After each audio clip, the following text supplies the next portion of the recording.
Welcome to the Beyond Anxiety podcast, where we talk about dismantling mental health stigmas, mental health awareness through education, and strategies for overcoming mental health challenges.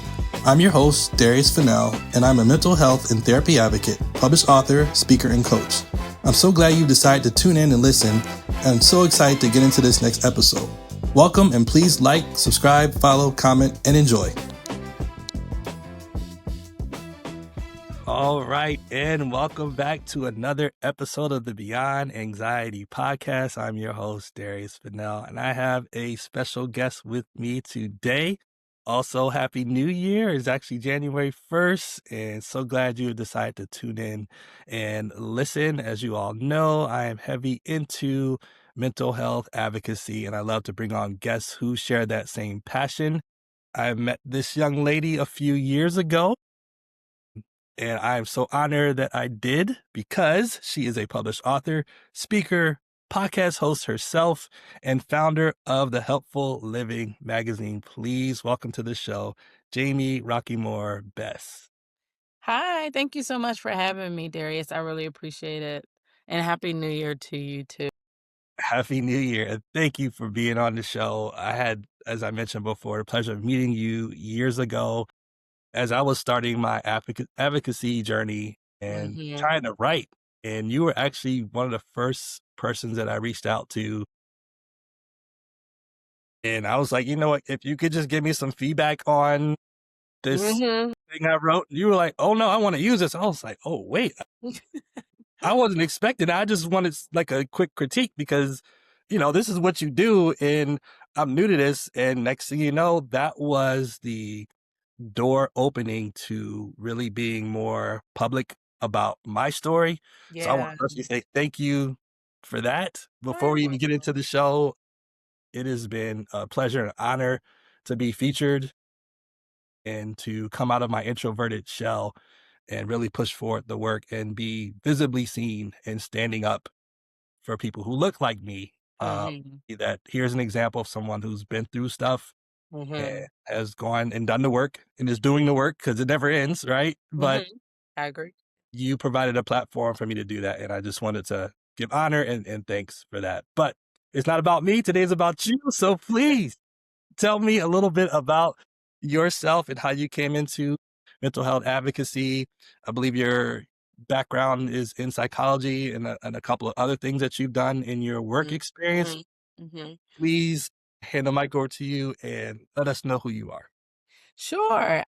So one of the things that I'm really big on is storytelling especially when it comes to mental health and wellness. So when we came across lines, and you showed me your work and, had questions, it was like, I felt like it was just God giving me confirmation, like, no, you need to be doing this.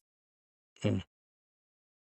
I went to undergrad and had got a psychology degree. I worked in a psych hospital right out of college. I mean, I Oh, wow. graduated in May, worked at the psych hospital with children in October.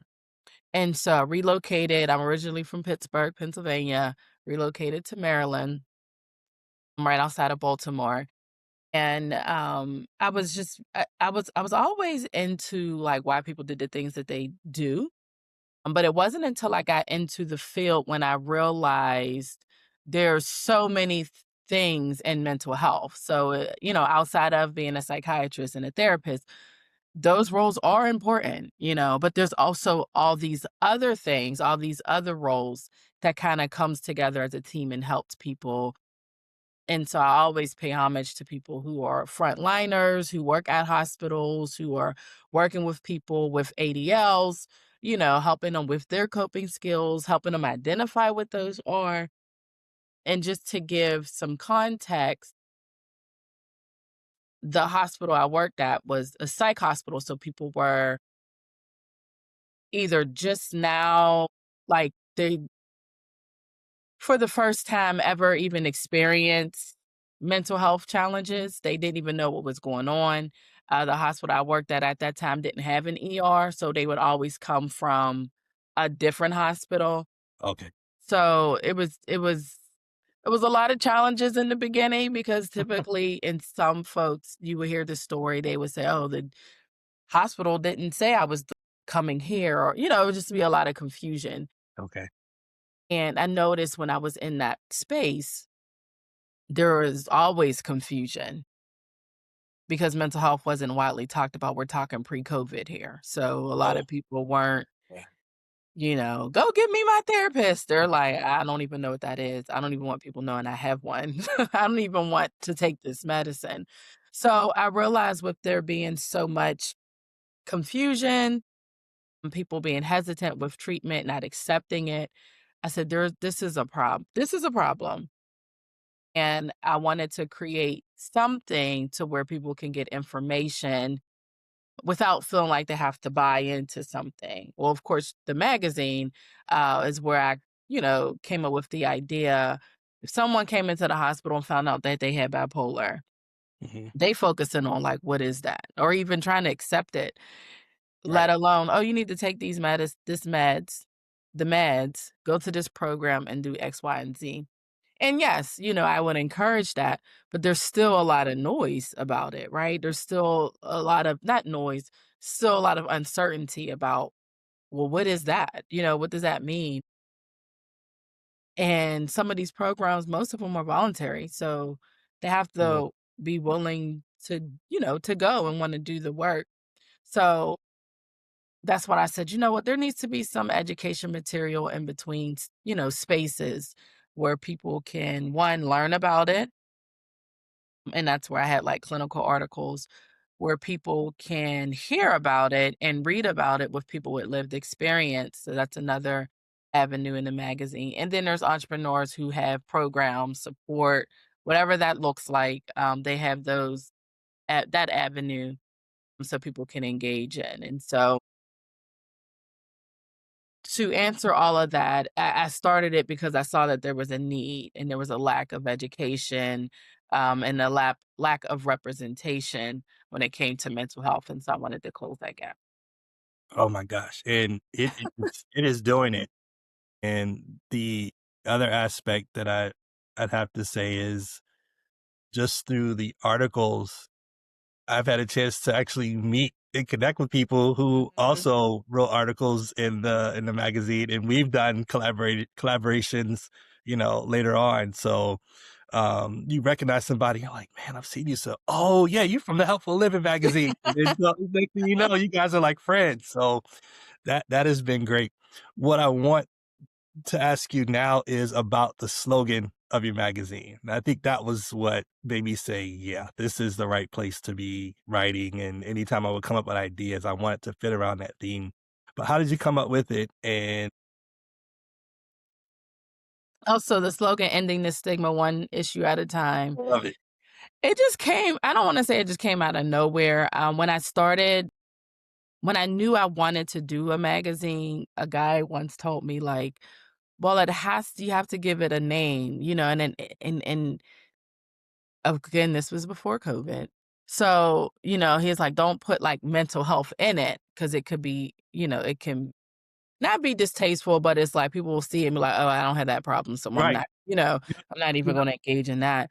Yep. So I was like, "That's true." And then I was like, "Okay, well, helpful living because 'cause we're helping one another, Yeah. whether and it's full circle, whether I'm helping someone with putting an article out, getting them out there, or whether I'm helping a reader understand what's going on. It's like full circle, we're helping, and so that's where helpful living came from. And then I felt like I guess it was just kind of cool with the stigma because you figure magazine issues and then problem issues, it's the same thing. So I was like, oh, we'll go get in the stigma one issue at a time, whether it's a publication or a challenge, a problem that someone's Yeah. having. So I liked that. I was like, oh, this is cool. And it just kind of came. Now I'm not like the slogan queen. It just kind of helped for Well, me. that one hit. That one smacked. It popped, it smacked, it crackled, all that good stuff. Yeah, yeah, and I was just like, "Okay, we're talking about magazine issues, and we're also talking about problem issues. So Yeah. however you look at it, we wanna tackle both." So, Someone once told me too, it's like, yeah, that's a kind of you kind of hit the nail on the head with that one, with Absolutely. that slogan. So I make sure it's on everything, Yes. every magazine issue. We're on Yes. the website. I want to make sure because it's like when people hear it, they know that I want that to be like, oh, that came from Helpful Living. Oh, that's something that Right. like a tagline in a sense. Yes. So yeah, yeah, Absolutely. Yeah. No, yeah.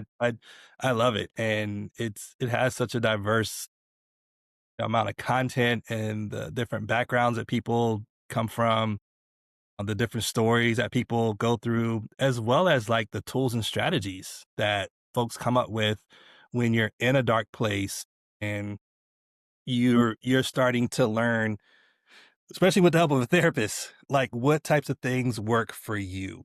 And this is why in my slogan I say find your recovery path, because it's not going to look like mine. Um some people are really against medicine.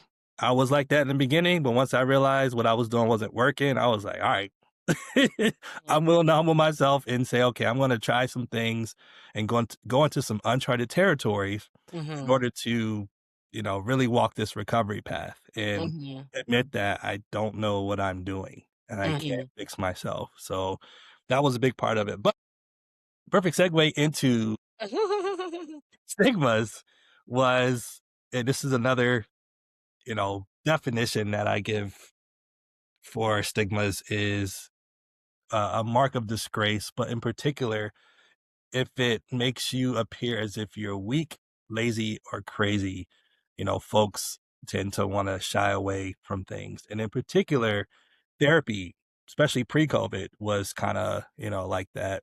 What types of stigmas have you seen, like in your experience, whether it's in the field or even how you've encountered people with like your magazine? What would you say are some of the strongest stigmas in the community that have plagued folks from getting the help that they need? Well, when I was working at the hospital, which a lot of my insight comes from because it was firsthand. After working with the children, I got promoted to a role as a discharge coordinator, Oh, and wow. that's where I did the majority of the role while I was at the hospital. And that alone on the unit, I was working with adults at the time. Anybody that walked on the unit had to come through me to get out. So me and the psychiatrist was like two peas in a pod. And so they knew, like, they either liked me or they didn't like me. They liked me because they know, oh, if I'm talking to her, I'm about to leave. Or, you would have, unfortunately, people who were homeless and they had nowhere to go. They ain't want to talk to me because they ain't had nowhere to go. And they knew, like, oh, that's the lady you got your About to get up out of transportation. here. Yeah, your appointments. Yeah, you about to get up out of here. So I would sit and talk to a lot of people, especially coming in, to introduce myself, sometimes be like, "Well, what's going on?" Like, and I remember one time this person would say, when I was in the milieu sitting and we were talking, and they were like, "I'm not like these people." And I'm like, "What does that mean?" You know, what does I'm like, you don't know why this person is here, while that person here. You don't know why they're there. You're Right. just assuming that because of the place you're at, that it's like, "Oh, all these people is crazy. I'm just on the wrong unit." You didn't watch one too many movies because Right. that's not the case. You know what Right. I mean? No one puts you here by accident. There's a lot of channels you have to go through to get to the hospital. And sometimes, yeah, you get on a unit and they want to rule some things out, right? But I felt like they were pretty spot on for the most part. Okay.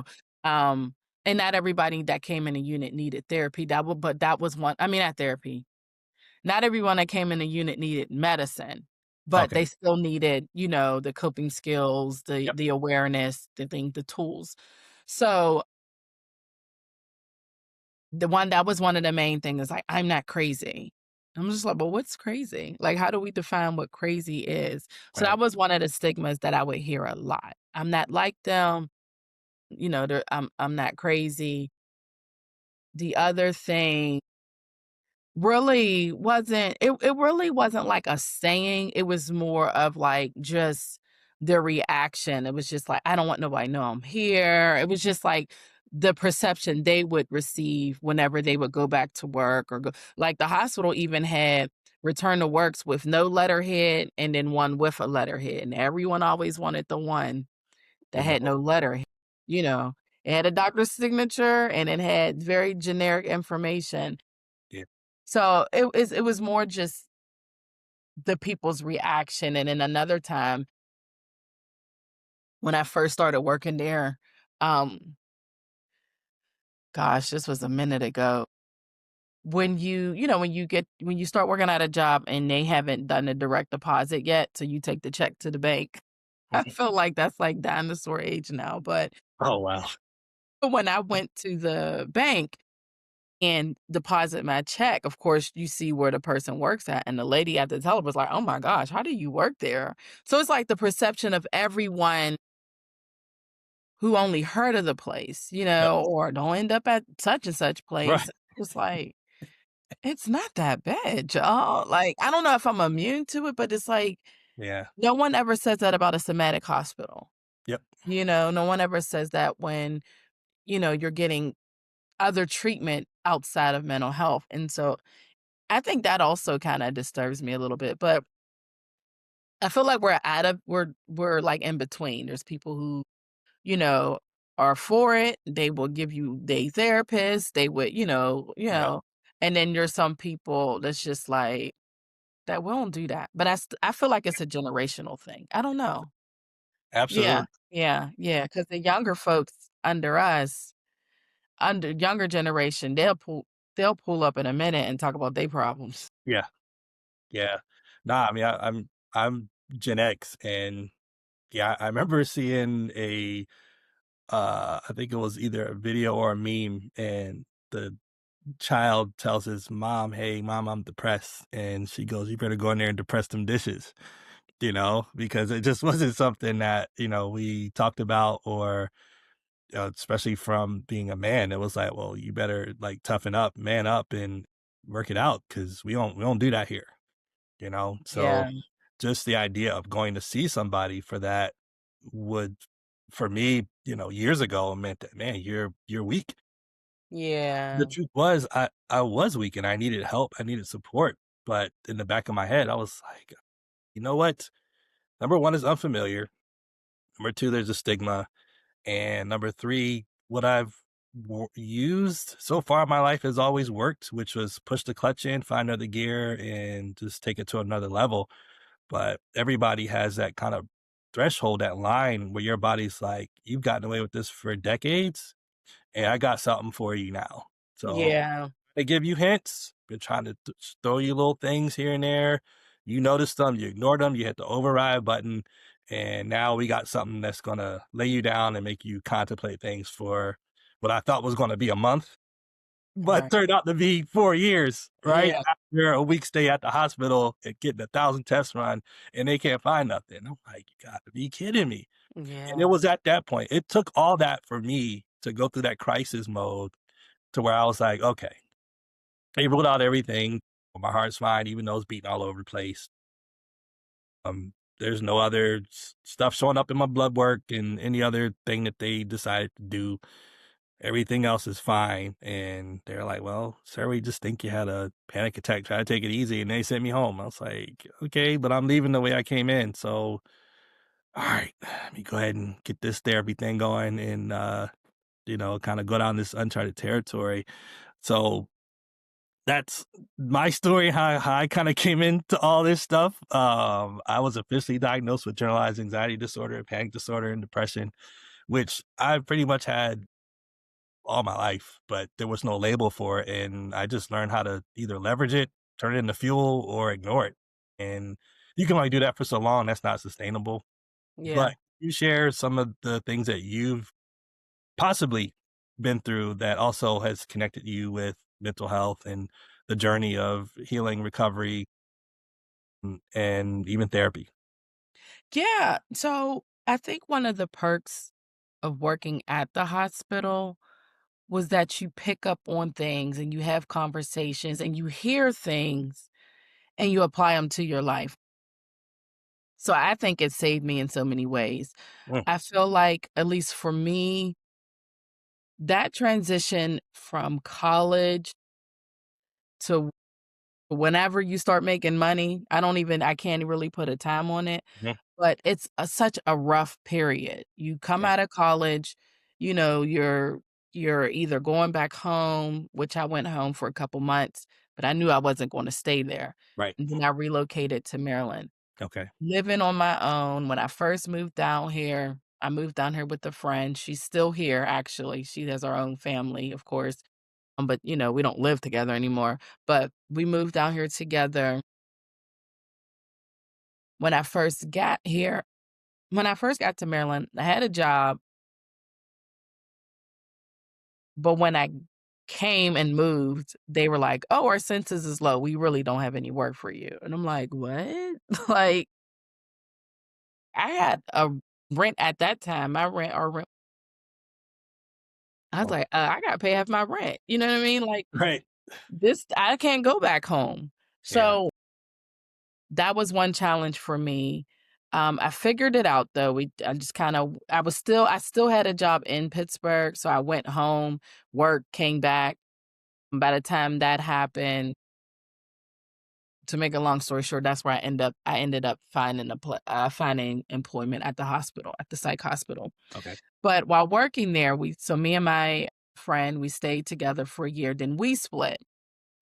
And not like there was anything bad. It was just that was our journey. Like, okay, like she was, you know, starting to be in a relationship and and they're actually married now, so it all worked out and where I was like, okay, I guess I got to start finding my way. And Okay. it wasn't until moved on my own when I realized that it was lonely out there. Yeah. It was really quiet. It's not quiet now, but it Right. was really lonely out there and felt like that can do a lot to you, you know. I came home to an empty place. If there was a cup on the sink, in the sink, it was going to be there when I got back, you know. Right. So, and I think a lot of idle time can kind of play with you, like, oh, what are you doing down here? Oh, you're not getting anywhere. X, Y, and Z. You're single. Like, no one's going to deal with you. All the things. But it wasn't until I started like, when I would go to work, I would hear, like, there was a guy who would run coping skills group. And Okay. just walking past the unit, going to go see clients, talk, doing working, I would hear him say things and "You're not alone," and they would do, like, music therapy. It would just those little moments where I would walk back and forth from the unit, little did he know he was feeding me too. Yeah. And so I would take that and and that helped me understand, like, this is temporary, and not that there was anything bad, it was just hard, you know? You're not making what you thought you were gonna make, you got more bills than money, you're just trying to figure it out, and you're trying to get ahead. So, I just felt like in that space, I was just lonely a lot, and there was a lot of sadness because I didn't see anything changing. I would still come home to an empty place or the bills would still pile up. I would pay what I can and do what I can, but I felt like it was this hospital that saved me. Working at the hospital Hmm. saved me because I feel like there's even a gift in helping people. When you see and it was in my face like, "Hey, like, not that things are I don't never want people to diminish their problems, right? Because I kinda sometimes I go back and forth when people say, "Oh, well, people have it worse than you." And it's like, "Well, what if this is my worst? What do I do with this?" You know what Right. I mean? Like, I don't sometimes I still don't even know what to do with that when they say, "Hey, they got it way worse." Yeah, they do, but so what do I do with this though? Like, Right. this is my worst, you Right. know? So The journey. but I will say working at the hospital, it gave me an appreciation that whether you heard somebody's compelling story, because while what that was another thing, a lot of the individuals that were admitted into the hospital, they talk to each other, Yeah. and there would be that one person that gotta tell their life story, but there's so many gems in the story, Yeah. which I think has helped me. So I hope I answered the question. Absolutely. Okay. Yeah, I mean, it's your story, your journey, and the types of things that you have encountered, and, every person who shares that is definitely gonna be unique. So, definitely. The other aspect was, if you don't mind me asking, have you ever been to therapy, and has that been something that has been helpful? Yes, I am in therapy now. I am in therapy now. I one of the things that I can appreciate when with working at the hospital is if something ain't right, that is one thing I am going to do. I am going to find a therapist. So, Mhm. the first time that I had therapy, it was I can't it was a point in my time in my life where I was either getting ready to get married, and this is outside of the counseling. Yep. So for many, when you're married, you gotta go through marriage counseling. Right. This was outside of that. Right. This was me sitting on the couch across the lady talking about what was going on. Mhm. So that was either right before I got married or right after, one of the 2, but I knew it was a pivotal shift when I became single to a wife. Okay. It was a lot, Yeah. and, I got married to someone that is from here. Nice. So the dynamics is different. It's great. It's a great dynamic, but it's different because my home base, my foundation isn't here. My foundation is in Pittsburgh. So a lot of challenges came with that. I was I felt like I was losing my identity, and that was one of the reasons why I was going to therapy. Becoming a wife is a great thing, but then when you're identified as that, it's like, I don't think I like that so much, Yeah. and not to sound ungrateful, because 'cause I'm very grateful, but it's like I was somebody before I became the title wife, right? Same with parenting, you Yep. know, "You're so and so's mom," or, "Oh, you're," and I'm like, "Well, yeah," and they're kids, so that's fine, but sometimes, like, you just don't wanna be identified as that, like, there's more to me than these 2 roles. These 2 roles are newer than who I am, like, if Yeah. you wanna be honest. Right. So, yeah, I went to therapy for that. I recently got back, and then there was another time I went into therapy when I was pregnant with my 2nd son. Mhm. That was very challenging for me, um, reason being not even just with pregnancy, but prior I had a miscarriage. So I had miscarried, and that was interesting, and it wasn't until I got pregnant again to where I was, like, scared and concerned, so going through those channels really helped me a lot, learning, like, just to express my feelings and be able to talk about it, and it was a beautiful thing because that therapist at that time, I was pregnant, she was, like, kinda coping me through the whole 9 months. Yeah. So it was really, it was really cool, and I really needed that. And then now I'm in therapy. I actually started back in therapy in the summer, I wanna say. Okay. I was gonna say this year. We're in 2026. Last year last year in April, my grandma passed. Okay. She was my mama's mom, so she was the matriarch of our family. Oh, yeah. She was 84. I was very close to her. Prior to her being sick, she had dementia, Okay. but prior to that, mm, we were really close, like, and when and just to give a time frame, like, middle school, high school, college, we were, like, we would pray together, she would call Mhm. me, like, I had a problem calling my grandma. Like, "Grandma, what am I doing?" X, Y, and Right. Z, so we were really, really close, and then once I moved down here, of course, we were still close, but I think she kinda noticed I was making my way, so she took a step back, Mhm. and then she got sick. So that was really hard for me. My grandma, not that other people in my life that passed. I've had other people in my family pass, but grandma's hit a little different. Grandma's hit a little different. Right. So that was challenging for me. dealing with grief, dealing with the different stages. Of course, I'm still dealing with it because she passed April of, so Okay. it's not even been a year yet. Yeah. Yeah. One of the interesting things that I will say about therapy is that you'll start talking for whatever the initial reason that brought you in. Mhm. But then you be like, hold up, I got a whole bunch of other stuff going Yeah. on, girl. Like, hold tight. We're gonna be in this for a minute, you Yep. know. So, and that's one of the things that I am finding out. Um, and not that it was like I didn't know, because I did, because I'm like in the work, but Mhm. it's different when it's you, you Yep. know?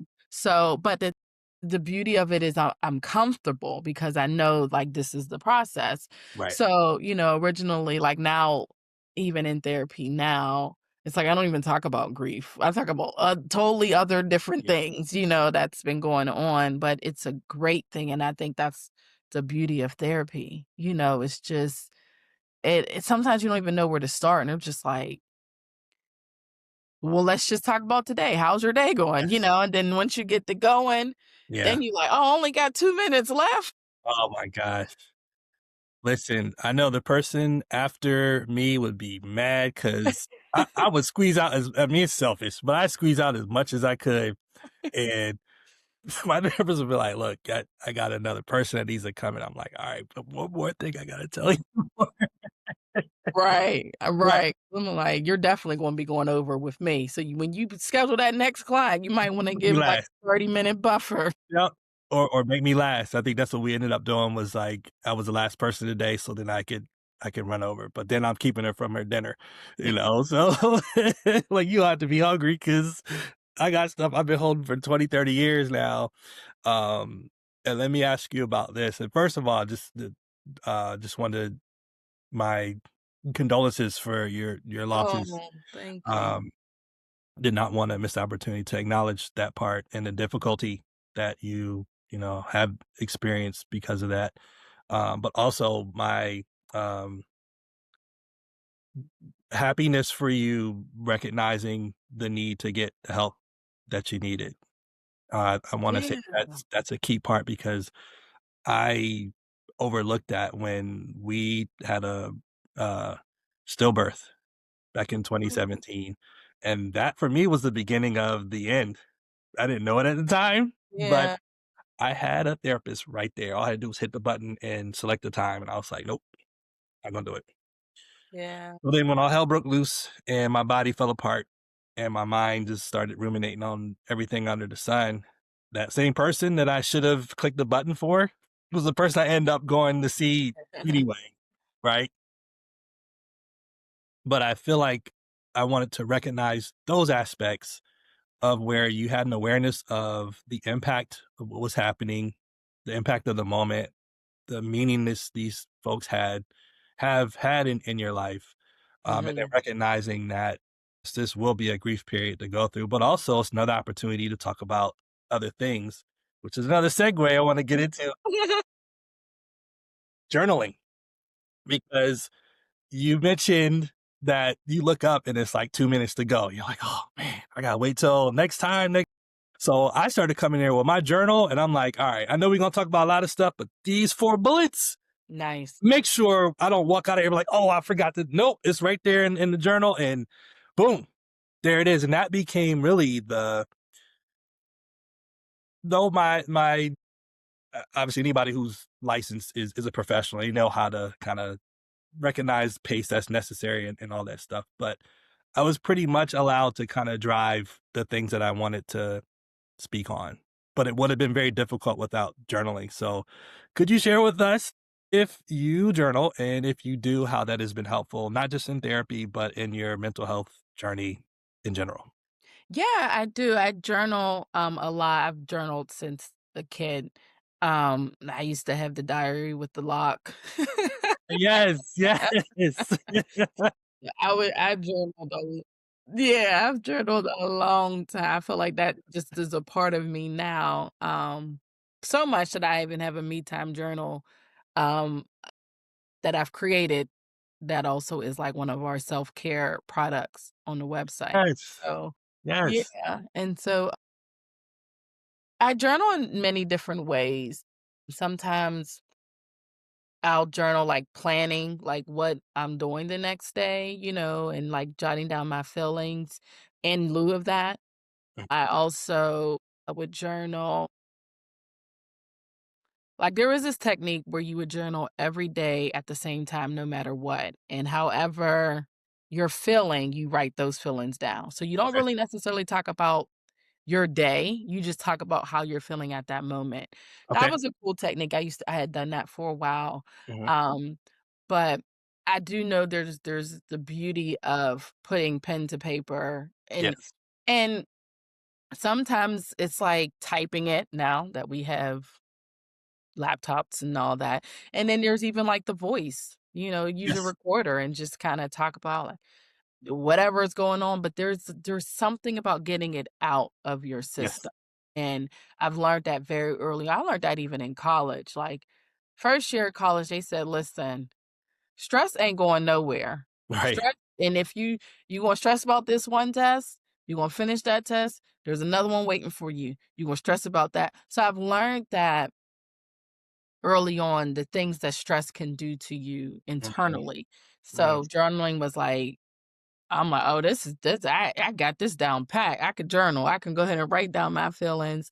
And I would always tell people like, don't be so intimidated with how many, if you're writing, don't be so intimidated with how many lines is on the page. You don't have to fill it up. No. You know what I mean? Yeah. You can just write one word or you can Yep. just write a couple words, but getting it out. And so I make sure that is an intentional practice that I do daily. Okay. Because some way, somehow, I'm always writing down how I'm feeling related. It's like there's a way that I relate it, to where however I'm feeling, and so I'm still Yep. getting myself out there, my expressions out there, and so yeah, I enjoy it a lot. I don't know where I would be if I didn't journal. Yes. Yeah, Excellent. Yeah. In my book, I talk about how it's a non-negotiable. You gotta do it, yeah, you yeah. know? Same way with, hydration, sleep and breath, right? Those are, like, 3 essentials, and then journaling being the 4th, look, if you don't do these, you're gonna have a very challenging time. I know everybody has their unique tools, but those are foundational. So One of my non-negotiables is, in addition to journaling, mm, is getting some air. Going yes. outside and, you know, it's cold here in Maryland, but I feel like I can at least walk around my neighborhood, even if it's for a couple minutes, even if it's up the street and back, or Mhm. even if it's just standing outside and getting some air. There's just something about being in nature, Yes. to Yes. where it like connects, clears your head. I mean, even when you think about it, like whatever the day to day job is that anyone is doing, they're doing that constantly. Yep. Whatever the job is, whether you are, negotiating contracts, whether you are, in the queue as doing whatever it is that you're doing on the phone, whether you're sitting at the computer doing emails, whether you're doing physical labor, you have to take a break from whatever that is. Mhm. So yeah. I didn't really understand, and I'm not a smoker, and no shade to anyone that is. That's just not something I do. But when I was growing, I'm like, dang, people be serious about these smoke breaks. You know, they They go be so they outside, you know, go outside, rain, sleet, snow, they go outside, take their 15. But I Yes. get it. I get it. It might not be a smoke break for me, but that minute Yeah. away from whatever it is that's in front of me, Yeah. you gotta You have know, it. I think one of the other underestimated tools that my first therapist taught me about was just the pause. And in the Mm. beginning, I fought it. I didn't like it because No? I couldn't stand it because, okay, I spent all these years holding all this stuff in, right? Now I got it out. I'm trying to get rid of it. And she's like, "No, we need to sit here and understand it." I'm like, "No, I don't need to understand. I need to, it's here. I said it. I got off my chest. Let's move on with it. Let's punt it like a football and get on with life." And healing, in hindsight, healing doesn't work that way. No, and you were doing what you were used to doing, you know, Survive. getting out, right, you was just kinda let's get through this, you know, or let's get over this, but it's like learning to feel the feelings and where is that Yes. feeling coming from and what's true Yep. because I'm learning that when you feel those feelings, they go and come back. Yeah. They go and come back and I mean, Oh, it comes right back, like, it comes right back despite however much the bill is, but it's a reminder, like, this bill and the bill is the last thing, right? So you it could've been 2 months ago, depending on how the hospital worked, you know, and the next thing you know, you get the bill and it's like, "Oh, this is a trigger." Now I gotta think about what this bill entails, you know, especially if you're looking at the details or the itemized bill or anything, but sorry, I didn't mean to cut you off, but that was oh just something no. that popped It's up in my head. no, that's a very key point Yeah. because when we had our stillbirth, if you go past 20 weeks, you actually have to call a funeral home. And you have to Oh. yeah, you have to decide what you're gonna do with the baby. So we it's not funny, but Uh-huh. my wife and I went to the one funeral place that we decided we were gonna go with, and the guy, he looked at us, he was like, "I'm really sorry for your loss." And I was like, "Oh, wow, this is it's pretty sincere, right?" And he said, "Up, will that be cash, check, or Visa?" I was like, dang. Under the same sentence. Under the same We sentence. went from empathy, compassion to where's my money? Yeah. If you want these services, Want this here's what you have package? to We do. have package A, we have package B. Right.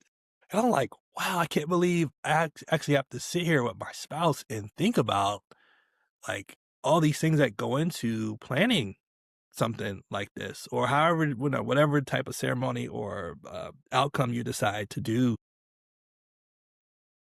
I felt like everything had happened so fast, though, that that was part of the reason why I think I was trying to like just get back to normal life. And there's no such thing. You have a new normal, especially after a loss. You'll Yeah. never be who you were before. And that's not a bad thing. It's just it's an awareness thing.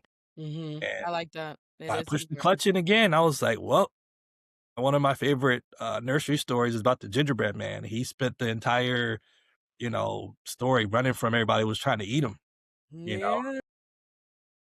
until he had to cross a river. He's made out of gingerbread. So alligator said, "Hey, man, why don't you get on my back, man? I'll help you get to the other side because all the people from the town were trying to get him." Right. And his Mhm. oh, so he gets on his back. "Oh, thank you, man. I appreciate you so much." And he takes him out to the deep and starts to lower his body. So the gingerbread has to walk up closer to, his head. He starts at the back and he gets to the shoulder. Then he's on the top of the alligator's head. And then finally, alligator's like, "I got him." He flips him up in the air and he eats him, you know? And that was my alligator, just going through that process. I didn't realize it at the time until I started to notice the resiliency of dealing with stress started to get bad to the point where I'm like, okay, the circumstance that would normally cause this type of stress, once it's gone, 10, 20 minutes, you should feel normal again. And that wasn't happening. I'm talking like 4 or 5 hours later. I'm like, wait a minute, like, I'm not even thinking about that now. Why is my body still like stuck here? Well, I conditioned it and didn't realize that I had spent years conditioning my body to stay in this mode of fight or flight. And I learned later on about different terms called, nervous system dysregulation and the parasympathetic nervous system and sympathetic. That's my background's engineer. I didn't know anything about those things or what they meant and Right. how do you vagus nerve and I didn't know any of that stuff. All that stuff sounded weird to me. I'm like, no, I'm not learning that. But once you realize that every system in a body requires some type of input, cooperation, and observation, well, you're gonna learn all this stuff. You Yeah. learn. So now I know, okay, well, I have an awareness that this is triggering. I'm in my sympathetic state. Here's some tools that my therapist gave me that I can use to get myself back down. And oh, by the way, it's not just about coping with the whatever thing you're dealing with, but I learned over time and acceptance that anxiety as well as the rest of the other emotions, they are messengers for deeper issues. And so Yeah. I stopped looking at them as enemies, like, "Oh, I gotta get rid of it. I gotta get rid of it." No, what else is it trying to tell you? What is it pointing to that you have not been paying attention to? And Yeah. once I started to do that, I was like, "Okay, now I know how to cooperate and say, okay." It's like a child. You don't get mad at your baby for crying. It's like, okay, there's several reasons they're crying. They need a new diaper, they're hungry, they need some comfort, or they need a burp, right? And sometimes none of those will stop the baby from crying, right? And you You're just gonna right. be up. You just gonna be up. It's just what it is, right? And sometimes our minds and bodies can do the same thing. But I think overall, just learning to be safe in your mind and in your body, again, with the assistance of a licensed professional is what has taken me a long way. And to give myself grace, because that was another, we could talk a whole hour about self-compassion and loving yourself and giving yourself space for your body to, you know, not be regulated, but still be okay with Yeah. on your way to, your And that's the thing too. I think that's the part that I never quite understood. And maybe because my background is in psychology, I, yeah, learned the tools. Um, Life is hard. It is hard, it's in any capacity, it's hard. And so it always would throw me off when people, I'm like, how do you not want someone to help you? Of course, I'm learning, I know that it's the stigma, but it's just like, man, like the benefits of this, yeah, like, helps in so many ways. Now, let's face it, not everybody gets the right therapist the first time, yeah, you know? yeah, And that's challenging too. Like I know for me, my job at the hospital, that's all I did is I mhm, called and scheduled appointments for people and programs and, things like that. So mhm, I knew, like, you had to hire me to do this for somebody else right, because and they're in such a vulnerable state. And I know at one point when I went to go look for a therapist when I was pregnant with my second son, the first lady I went to, she wasn't taking anybody at the time. I okay, think she was transitioning in her okay. own, field. So there was a moment where I'm like, "Oh, now I gotta find somebody." So the doctor that I actually used to work with at the hospital, I called him. Mhm. He, is bittersweet because he also passed away this year in Oh, sorry to hear. 2025 as well. So I was just like, and my husband's grandmother passed away. So it was just people had places to be in 2025. They Right, like, "Look, I'm out." right, So it was a lot for me, but I at least knew there was somebody that I can go to, and he talked to me for a few minutes mhm, just to make sure where I was mentally, and he right, said, "Imma give you this resource." Not everybody has that. right. So I always tell people, when someone decides to go to therapy, you got a small window. Yep, After about 2, 3 calls, if they say that they can't see you or you're in short, that's it. They like, "Oh, well, it wasn't meant for me to go to therapy," yeah, and they'll try to find something else.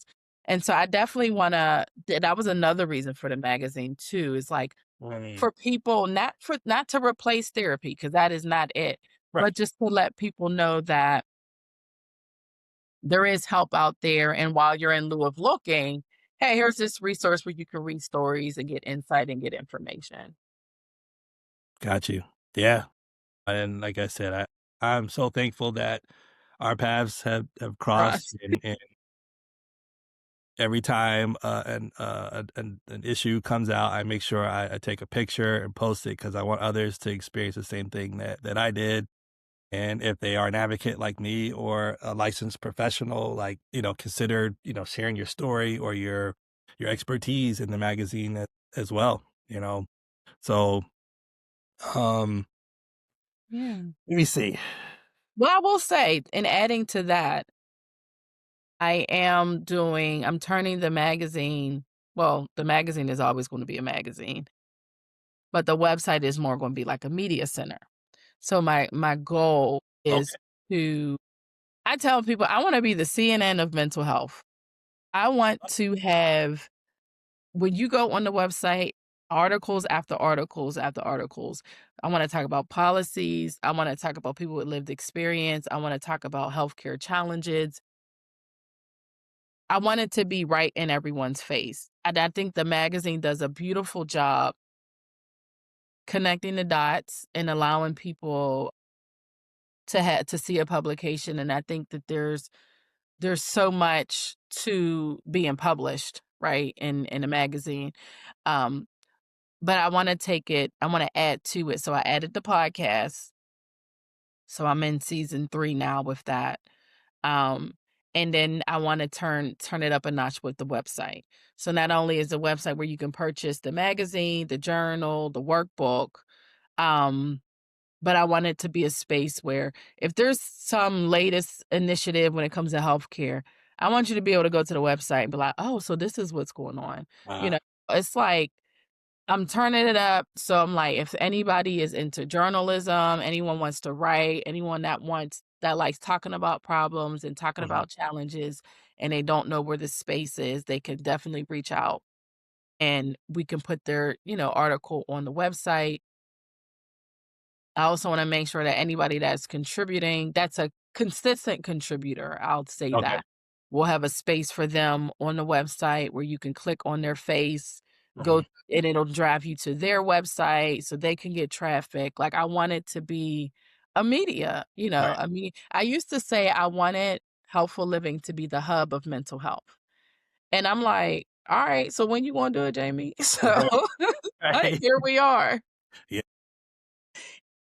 Here we are, so I'm looking for that to also, of course, with sponsors and ads and things. Sure. I just want it to be a hub. When someone thinks of mental health, I want them to think of healthful living. I want them to think just a space to get content or a resource. I want to continue to be the resource for other people. I love it, and I'm excited to hear about that, and if Yeah. you need any extra support or names, I know a few folks who could probably write to, the different aspects, especially like the ones you mentioned. I know, for instance, I can't remember the guy's name off the top of my head, but he is a licensed, therapist, and the different challenges he has with insurance, I didn't know Yeah. how tricky things could be, and the more he was sharing, we were just kinda talking. He was on a panel, and I usually try to, you start to go to these events enough, you start to see the same, like, people. People. The world is small when it comes to that. Yeah, yeah, and people recognize you, and, you wanna have a little bit of small talk is, "Hey, what's going on with you, recently, and, what types of challenges are you having, or what are you seeing now in the field?" and stuff like that, just to kinda, you know, see things from their perspective, Yeah. especially them being a licensed professional. And so, yeah, there's a few folks that I could, when you're ready, I can just say, "Hey, connect with this Yeah. lady over here and get your information out there," and I'm sure they would love to do that. So, the last thing I wanna ask you is, if someone is struggling right now with their mental health and is on the fence about going to therapy, what would you say to them? Well, I would always say give it a try. What I will say is for those who have a job, who are working, I always would say the EAP, the Employee Assistance Program. That's a win-win for someone who's looking for therapy because now I have a small background in insurance. I used to work for Cigna for like 5 months. It wasn't long, but I've learned that and companies, right, they would buy these insurance packages, the packages in Mm, which employers would choose from, mhm, but with each package came EAP, Employee yes, Assistance Program. So, there's referral services for childcare, elderly care, legal services, and therapy. There's others, but those are the things that I remember. Um, and with the EAP, you're allowed it however many sessions, depending on the work that you do. The average I would see is about 5 or 6 free sessions, yes, and you would call, they would get you some and it's outside of your job, right? It's a yes, third party, so it's not yep, like you're calling somebody in your HR department and they're right, like, "Oh, you know so and so that work in this department need a therapist?" It's definitely not that at all, and what I've learned is even on the other end, they don't know, like, when the employer doesn't know who went to therapy. They might have known that there was so many cases, right? Mhm. Or, how many people called the number, but they don't know who that is. There's just a number. Right. Um, so I always would say to go to that because it's free. You're not paying anything. And if you do want to continue, I know sometimes most therapists are pretty good about asking what insurance you do have. So it's like, okay, you want to continue to go on through this. All right, let's now switch it to your insurance. But I Yes. think that's a great way. If you're still on the fence, um, talk to your support. Um, I feel like nowadays we know some, maybe it's just my world, I don't know. But Mhm. I was gonna say we typically know at least one or two persons that are seeing a therapist and getting their insight. Um, but I don't know. That could just be my world. But those who go, who are, faith-based, Mhm. there's depending on, well, not even dependent, go to your church, talk to like an associate minister or even a pastor, get their insight um on therapy, because it's like you have to do something with these feelings, right? And just like you would go to the doctor if you had high blood pressure, Mhm. it's the same, it's not the same topic, but it's the same thing, and I feel like even talking to your primary care, talking to your primary care, because people trust their primary care. Like me and mine's is thick as thieves. Right. I respect her opinion. So it's like if anyone who's having challenges, reach out. If the EAP is like, Jamie, I ain't doing that. You're like, look, I'm not asking my pastor. Ask your primary care. Yes. And have a discussion, and get their insight. Because it's really, you'd be surprised what that like emotionally when you're not like, if you're having some emotional challenges, some behavioral challenges, you'd be surprised what it does to your body. And at least if you go to your primary care, they can look at your levels, you can get some blood work, and you can see the facts. Like it's just like, Yep. hey, these things are off, and it could be stress, right? It could be, a multitude of things. So it's like you wanna tap into all of that, right? So, like, for instance, if your doctor says, "Oh, your blood pressure is low, we might have to raise it." You like, "All right, let's do it then," And it's just like, let's have the same attitude when it comes to mental health. Absolutely. Yeah. Absolutely. Well, we are at the segment that I call the quick fire round. Yay. And these are just a set of 10 questions that I like to fire off. This or that questions and favorites. As I mentioned to you in pre-recording, if you take more than 4 seconds, it's not that deep. It's really not.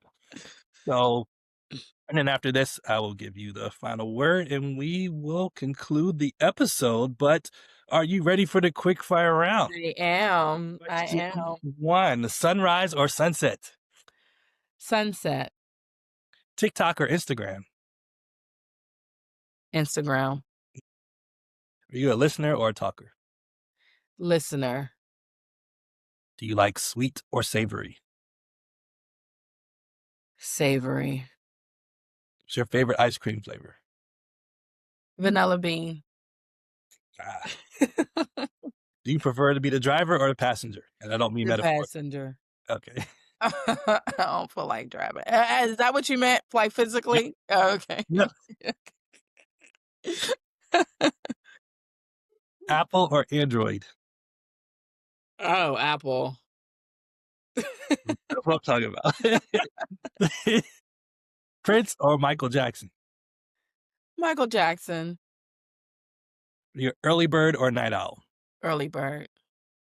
All right. And last question. What current book are you reading or just finished reading? I know you said it ain't that deep if it takes more than 4 seconds. 4 seconds. But I'm reading multiple books. And that's my problem. Geez, what is that? So I have I'm reading multiple books. That's fair. in Baltimore. Fair. I do the same thing. Yeah. This year, I'm trying to be more intentional about saying, okay, look, just these two. You can do the other ones, maybe do it on audio, but right now, the physical books, just these two, and because you get hype and you find another one, and then you start that one, and then collectively, you don't finish none of them. That's what happens to Yeah, you me. got a nightstand full of books like me, and then it's like, "Oh, I'll go to the library, Yeah. get a book." Let me just go because then there's a deadline, I'll finish it. So I think I'm gonna tap into the Audible. I keep seeing the ad for, like, Yes. That I helped think me get through a lot of books this year. oh, it did? Yep. Because if Okay. I got to go and pick a kid up from practice or take them somewhere, maybe it's like an hour, 2 hour round trip, and throw that book in there and just listen. My problem is I like to take notes because I feel like I'm supposed to get it all. So it's not realistic, but Yeah. like, especially when somebody's dropping some jewels, you're like, man, I don't want these to fall by the wayside. I want all of them. I know. I You know. know? Then you feel like you got a better book so you can underline it and dog tag it. Can't underline no audio. You know what I I mean? know, I know. Sometimes I'll buy both. Just so that, Okay. yeah, I can. If I'm not in my car, then I'll play and then I'll underline at the same time. So that kind of gives me like double. Plus, I'm not a fast reader, but if I'm listening to somebody as I'm reading along, it'll help me to realistically, finish the book. Otherwise, I didn't think to do that. Okay. I have to though. Like I said, I know reading it's a lot. It can be a lot in a book, because I feel like, you there's a lot of things that needs to be done. You gotta oh my goodness. I think I saw somebody on it was like a meme. It was like a mom, like she just put the kids to bed and she's trying to do her face care, she's trying to work out, she's trying to breathe, she all at one time. I'm like, yeah, girl, I feel you. I feel you. Could you try, but yeah. yeah, I might tap into the Audible. I think it's time. yeah. Go and pay that little monthly fee, and they'll give you like some credits and stuff. I guess we should ask for a sponsorship from Audible. Audible. This is what to plug it for, right? But yeah, they'll give you like some credits and stuff. So like maybe the months that you're not, you know, intentionally wanting to buy something, that email comes in and it says, "Hey, you got a number of credits. Here's what's available." Like, oh shoot. Well, at Let least me I'll tap get it now before the little special runs out, and then it'll be in my library. So when I do want to go, I'll just go in there and hit play on it. But it's time. Yeah, okay, because once you use your credit for it, It's it's yours. It's oh, permanent. Yep, yep, I yep. like that. Hmm. So one last question. I'm going to give Mhm. you the final word and then ask you, where can the people find you and what is next for you? You already mentioned about the being the CNN of mental health and having a hub and all that good stuff. But anything else you want to share in terms of maybe where you might be speaking or a book you may be writing and stuff like that? So final word and where can we find you? The mic is yours. Oh, sure. So you can find me on Instagram at Helpful Living Mag. I am on LinkedIn a lot heavier now, and I think that that's kind of been the space that I'm at because there's a lot of individuals who I feel like I get most of my writers in that From there. space. Yeah. So I'm on LinkedIn under Jamie Rockymore. I do have a Helpful Living, LinkedIn, but I'm more actively on Jamie Rockymore. Okay. Also, the website helpfullivingmag.com is where you can sign up for newsletters. I send them out, especially when I'm looking for submissions. I'm going to be constantly looking for submissions now that we're having the media center launching. Um, the first issue of the year, so there's 4 issues that come out every quarter. The first one comes out in February. So that it comes out February, May, August, and November. So we're wrapping up with that. I'm really excited about that. I'm always excited when the magazine comes out. Um, so you can main thing is find me on helpfullivingmag.com or on Instagram or LinkedIn. I do have a Facebook, Helpful Living. I tap into that here and there. But and if you want to send me an email to pitch an article, you can go to info@helpfullivingmag.com. Podcast, I changed the name. I have a new name. It's called It's called Helpful Conversations with Jamie. Okay. It was originally going through with Jamie, but um, I wanted to do helpful conversations to tie in with the magazine. Gotcha. And that felt like it was pretty light. Okay. It's just kind of because it's helpful conversations. Right. So it doesn't like focus on anything in particular. Although I feel like mental health is its world of its own, but I Yeah. just felt like it was a better name. So Okay. helpful conversations with Jamie. And actually got to record that this week. So we're getting ready. I'm gonna launch the first Excellent. episode next week. Yeah. So yeah, those are the things that are going on. Um I am accepting speaking, as you were talking about speaking engagements. So I feel like around this time I do see a lot of like ads and hey, we're looking for speakers. So Mhm. I put in a few bids. We'll see what happens with that. But Are you in yeah, the Black Speakers Network? no. Yeah, we'll talk after this, but Okay. Okay. Okay. Yeah. yep, yep. But that's me in a nutshell, and, again, I'm always looking for, people to write. Um, if As anyone is concerned about writing, like, "Oh, I don't know if this is gonna look right," or, "Oh," you can still send it to me, and because I do edit. I am an editor at heart. So, if there's any challenges, that one may face or feel in writing, I can definitely help coach and get you on the right track and get you published. yeah, that has a deadline passed for the February issue? Yes, the deadline passed for the February issue.